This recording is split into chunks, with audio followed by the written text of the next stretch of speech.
Jake Cyrus, inamin na malaki ang kanyang kinikita nung siya ay si Charis pa. Ngunit hindi niya ito ramdam dahil sa kanyang ina. Ay nilabas niyang libro na I Am Jake, kinuwento ni Jake Cyrus o mas kilala noon bilang si Charis Pempenko. Kung gaano kalaki ang kanyang kinikita noong siya ay si Charis pa na hindi umano niya malaman-laman. Hindi pa umano ito sinabi sa kanya ng kanyang accountant. Imagine how I felt as an adult who should be able to handle my own money when I met my accountant for the first time and learned that when I went on tour, I could earn up to $600,000.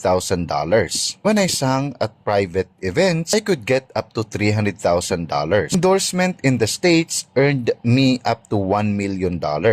At one point, my net worth was $16 million.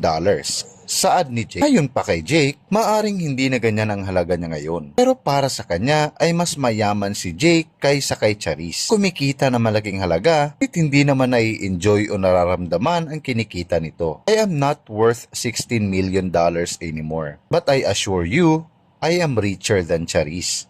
She only knew how much she was worth, but she never actually got to touch or enjoy her earnings. Saad pa niya, nakikita umano niya ng mga itinatayong bahay at binibiling sasakyan gamit ang kanyang sariling pera. Ngunit itinatatak naman sa isip niya na hindi umano iyon sa kanya. Kailangan pa umano niya itong ipagpaalam kung gusto niya itong gamitin at kung minsan ay hindi pa siya pinapayagan ng kanyang ina. Sure, so houses being built and cars being bought using my money. I was always told they weren't mine. If I needed to use one of our cars, I had to ask permission from my mother. Sometimes she would refuse my request. Only now that I finally know what it's like to have a house under my name and a car I can use anytime I wish. Kwento pa ni Jake. Nakakalungkot isipin na may mga anak na naaabuso ng magulang. Tandaan bilang magulang, tayo ang may obligasyon sa ating mga anak. Kung ang mga anak naman natin ay kumikita na, hayaan natin na may enjoy nila ang kanilang pinaghirapan. Hayaan natin sila ang kusang magbigay sa atin. Bibigay man sila,